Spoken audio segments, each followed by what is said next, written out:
back guys dito sa ating Bali Trip Episode 3. At ngayong araw ay pupunta tayo sa Nusa Penida. At ngayon nandito tayo sa may pier area at tayo ay kukuha muna ng ticket. So need natin ng ticket para makasakay tayo dun sa boat at yung ating tour guide ay meron ng nakaprepare na ticket. Ayan, so dito, papasok tayo ngayon sa may scanning area nila. So may QR code to guys.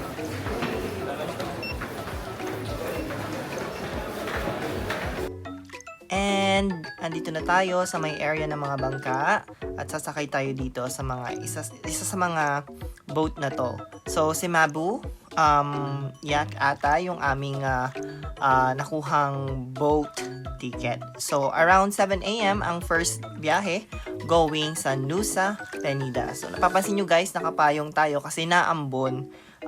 Medyo masama yung panahon ngayon, pero syempre nagbayad na tayo, kaya ituloy-tuloy na natin to hanggang sa ma-explore natin yung isla. Pero hopefully guys, later medyo maging okay yung panahon dun sa may isla. Kasi sabi nila, dun daw sa isla, medyo maaraw, hindi siya gaanong naulan. So yun yung base dun sa tanong namin before, dun sa isang tour guide, na kung saan sinabi niya na madalang lang daw naulan dun sa mismong island. So, lagi daw siyang maaraw. Ayan, so sakay na tayo dito guys. Okay, babalik pala yung ID na binigay nila, may kulay, para alam nila kung saang bangka ka sasakay. Okay.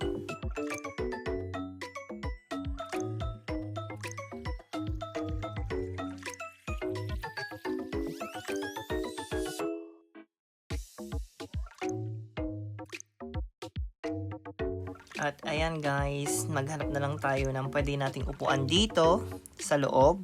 So tayo yung at least nasa medyo unahan ng pila kanina, kaya marami pang bakante. May seat number yung ticket, pero I think dito sa loob, kahit saan ka na umupo. Kasi number 10 and number 11 yung nakuha, pero yun nga, dito na lang tayo. Ayan, kung kita nyo ang daming tao sa labas, yan ay pupunta sa Nusa Penida. So expect natin madaming tao later sa mga spots. At eto na nga guys, nakababa na tayo sa bangka. Andito na tayo sa pier ng Nusa Penida. So yung tour guide natin naiwan doon, tapos pinicturean na lang tayo para makilala tayo ng ating tour guide na bago dito sa Nusa Penida. So nga pala, kasama yun sa binayaran ng, sa package dito sa Nusa Penida. Yeah, tuloy natin. Sinundo na kami ng aming tour guide today. So iba yung tour guide natin dito sa island. So ayan, pangalan niya ay Newman. I told you it's tree house. It's tree house first. Ayan. So ayan mag tree house muna. Ayan. No. Ang una nating pupuntahan ay ang tree house.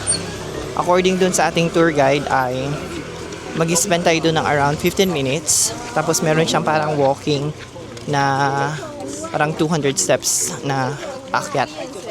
Okay? So, yun nga. So, hatid nila kami doon sa aming first stop, which is the tree house. Yung tree house, merong bayad na 75,000 Indonesian rupiah. Tapos, tawag dito,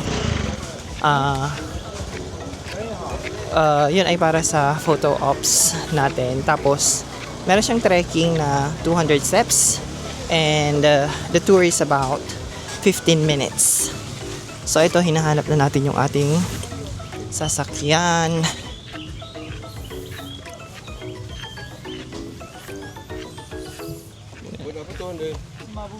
Ayan.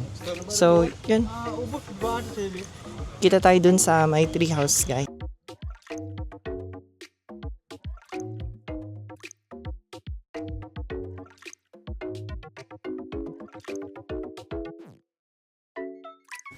Yan, so ituloy na natin yung ating pag-document ng ating trip today.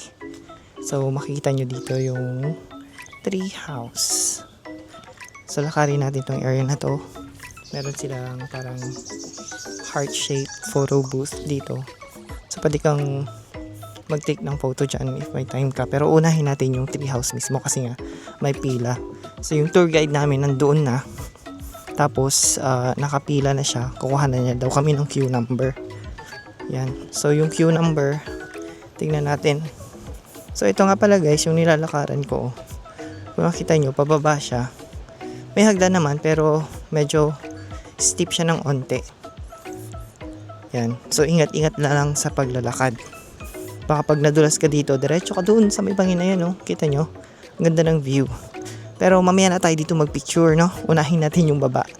Kasi may pila. Yun yung pinaka-importante at yun yung pinunta natin dito. So, side trip na lang to. Mamaya na lang magpicture. Okay? Kasi may pila dun sa baba. So, dun muna yung unahin natin. Oo. Ayun, oh. Ayun, oh. Diba? Ang dami-dami ng tao dun na nakapila.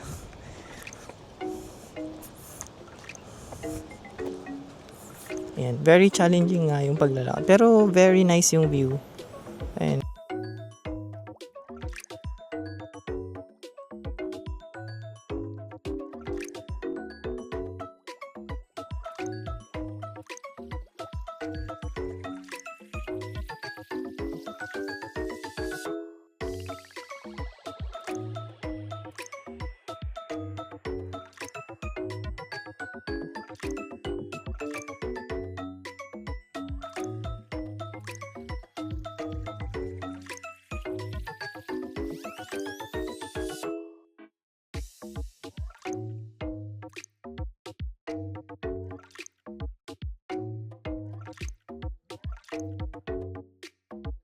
Andito tayo guys sa may Diamond Beach. So magti-take lang tayo ng picture dito. Masyadong mainit. So hindi na ako bababa dun sa may stairs. Take pictures lang tapos alis na.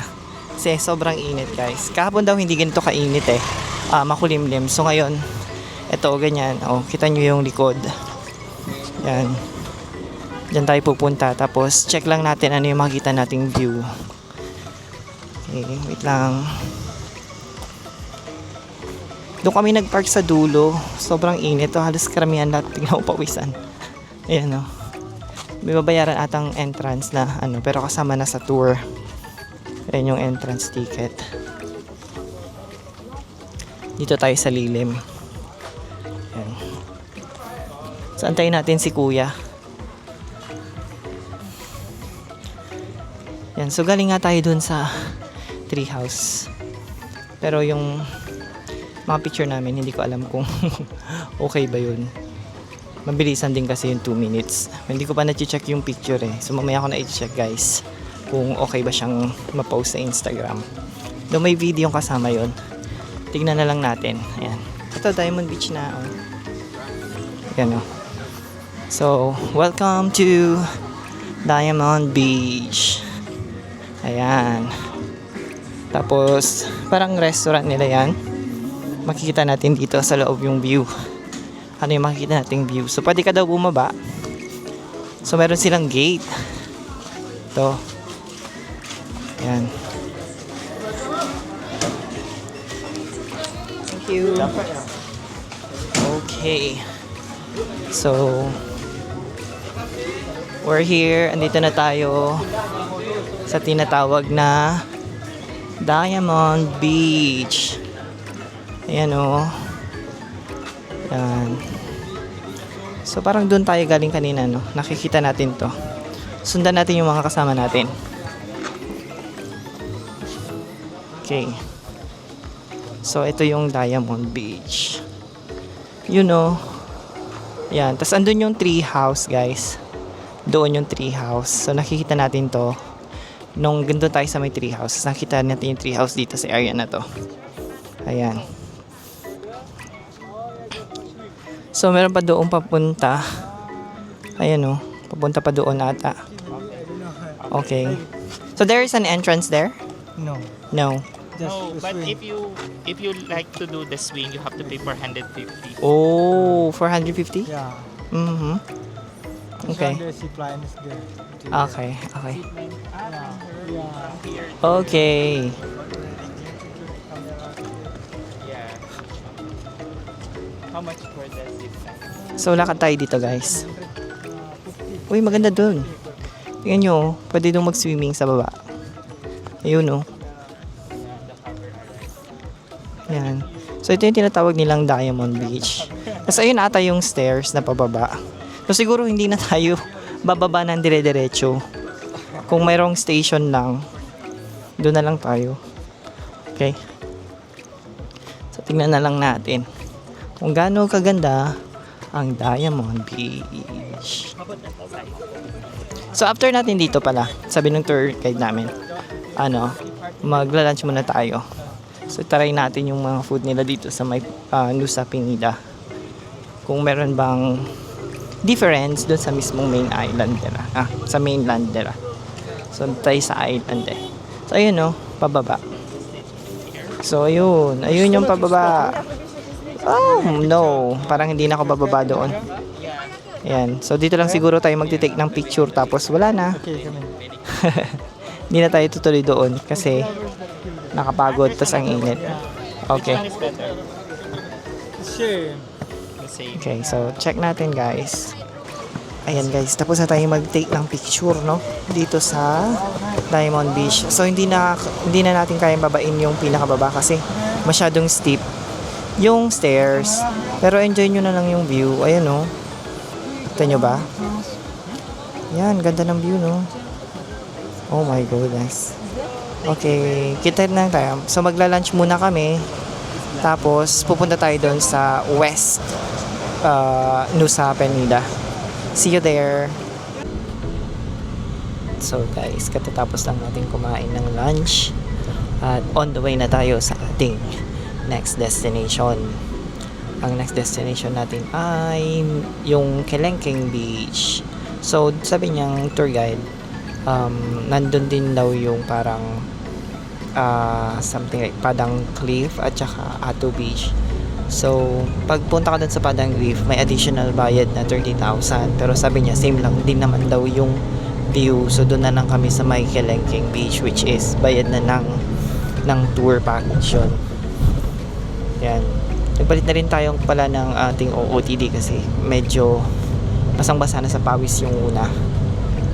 Hindi natin na-anticipate na ganun kainit at ganun yung dadaanan mo sa may tree house.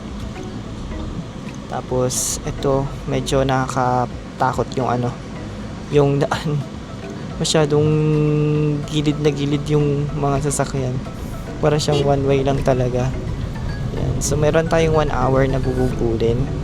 Parang 1 hour sabi niya, pero feeling ko more than 1 hour dahil nga sa slow pacing ng sasakyan.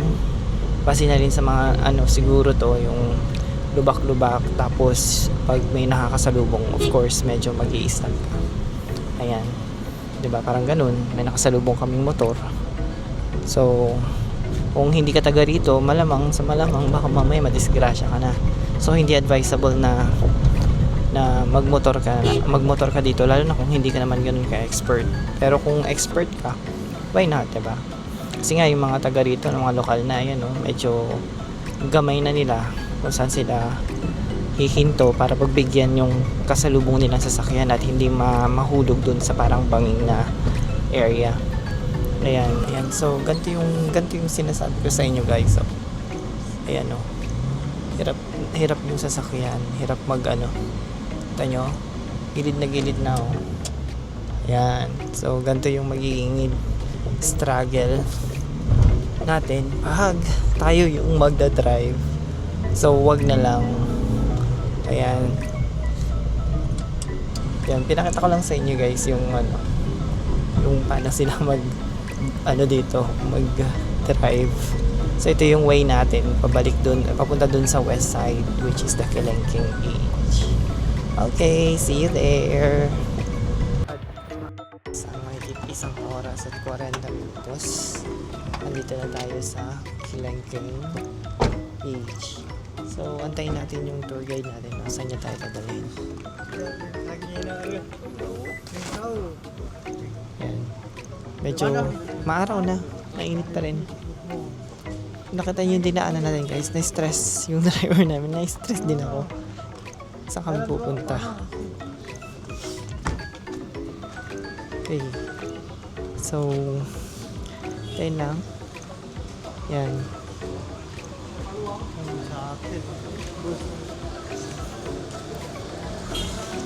Yun, so maglalakad tayo doon papunta sa may viewpoint.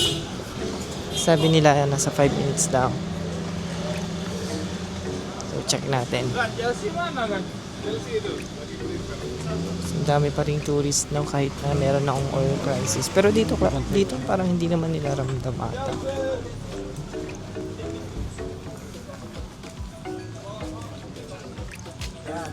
Yan. So may bayad yung toilet pag magto-toilet ka.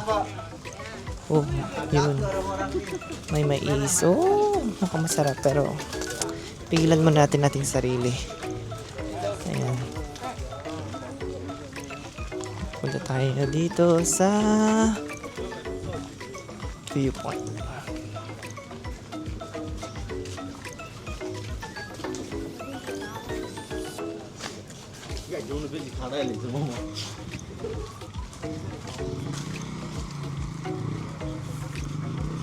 Kanina guys, nasa isip ko kung magmamotor ka siguro mas mabilis kasi syempre maliit na makakalsot ka pero ganun pa rin yung mga nakamotor naiipit pa din sa traffic kasi talagang as git-gitan sa sobrang sikip nung daanan kasi one way lang talaga siya. I mean para sa isang sasakyan lang tapos ginawa niya hot.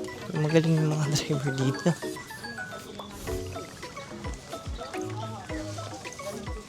Yan.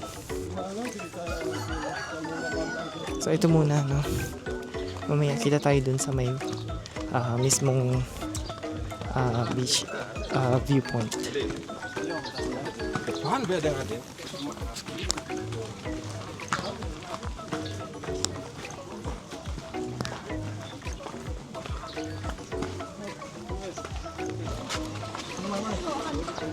And guys, andyan na tayo sa malapit sa viewpoint.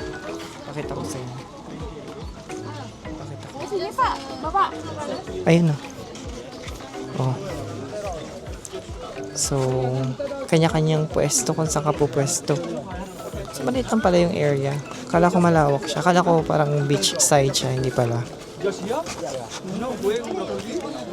Ayan o. Ganyan lang. Ganyan lang yung area. Akala ko malawak na malawak siya. So, hintayin natin kung saan tayo dadalhin ng ating tour guide. Kung makita nyo guys, sobrang dami ng tao. Yan o.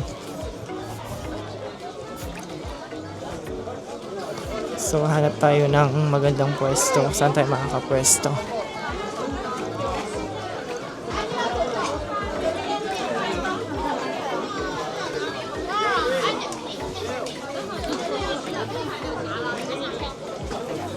Ayan guys, so siguro kung napunta tayo dito ng mga later na medyo madami talagang tao dito. Ayan o. Hindi ko maano yung yung picture. Wait lang.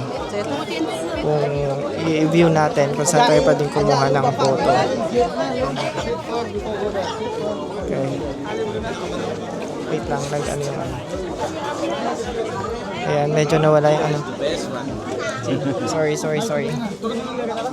Ayan, so, pakita ko sa inyo yung view. Ayan o, nakita nyo ba? So, yan yung Kelengkeng Beach. So, ang shape niya ay shape siya ng T-Rex. Shape siya ng T-Rex, guys. Ayan o, kita nyo? Wow, ang cute. Tika lang, kuha na natin ang picture.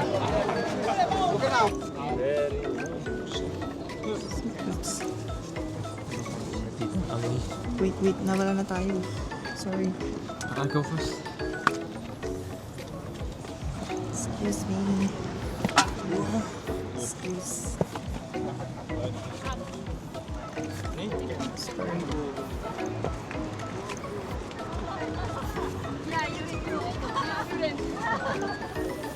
Guys, medyo nakakapagod. Pababa tayo. Wait lang. So, kita nyo ba yung struggle?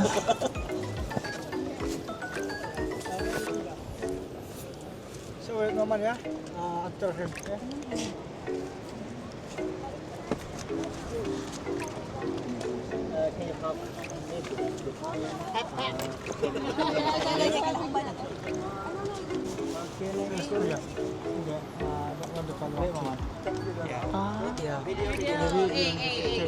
Maybe not long so maybe after here, yeah.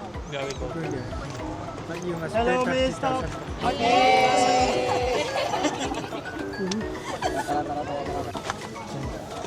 Guys, tapos na tayo dun sa pagkuha ng picture dun. Grabe. Antag dun. Bardagulan sa pagkuha ng picture. Sobrang crowded dun sa may mismong stairs.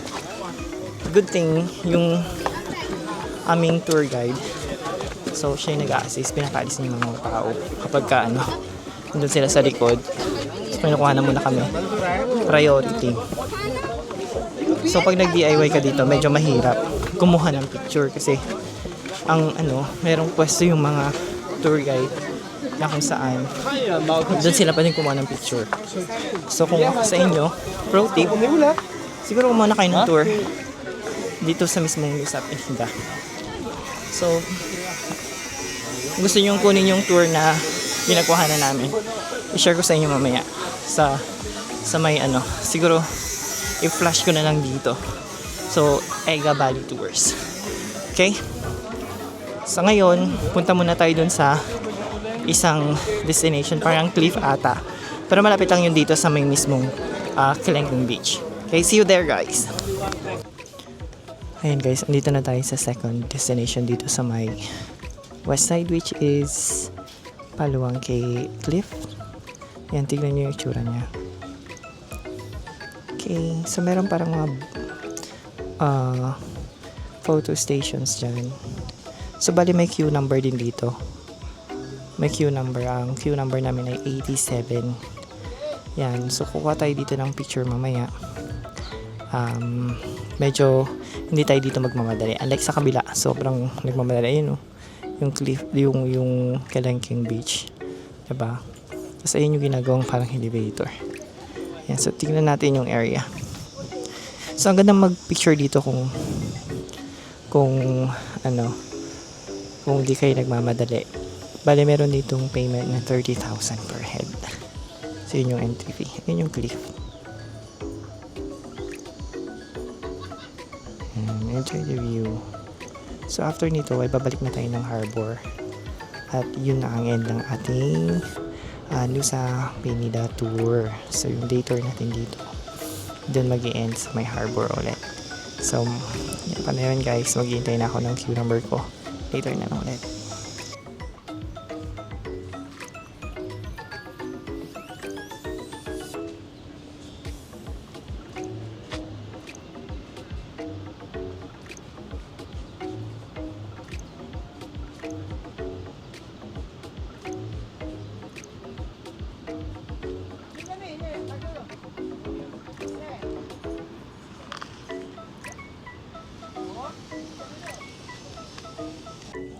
Ayun, so merong swing dito. Kung gusto mong mag-picture dito. Tapos meron din doon. Ayun. Yun yung magandang photo spot kasi nakikita yung yung parang island na yun. Ganda, guys. Ganda dito. Yan. Yan, ito yung area. Maliit lang siya pero feeling ko naman sulit yung 30,000. So ayan guys, patapos na tayo sa ating tour for today. Ang review natin is maganda siya. Kung may time kayo mag-spend dito ng one night, better. So mag-spend kayo ng one night dito. Ayun guys, so andito na ulit tayo sa may pier at tayo ay papunta na doon sa ating sasakyang boat pabalik ng mainland ng Bali, Indonesia. So tayo ay babalik guys ng Ubud dahil doon pa rin tayo naka-check-in sa Ubud Sari Health Resort. Ayun. So may nangyari nga pala before kami pa makapasok dito kasi yung resibo ng ticket nung morning hinahanap nila dito kasi nandun na daw yung bayad ng ticket pabalik. So medyo kinabahan kasi nga hindi ko mahanap yung yung resibo, yun pala nandun sa mga damit na pinagpalitan kanina nung pinawisan tayo. Nakasingit siya dun sa mga bulsa nung mga pants. So, buti na lang, nakita siya. At least hindi kami ulit nagbayad. Okay? So, yun guys. Thank you for joining us for today's vlog. Okay? And I hope to see you again on our next vlog. Don't forget to like, subscribe, and comment. Okay? So, thank you for watching.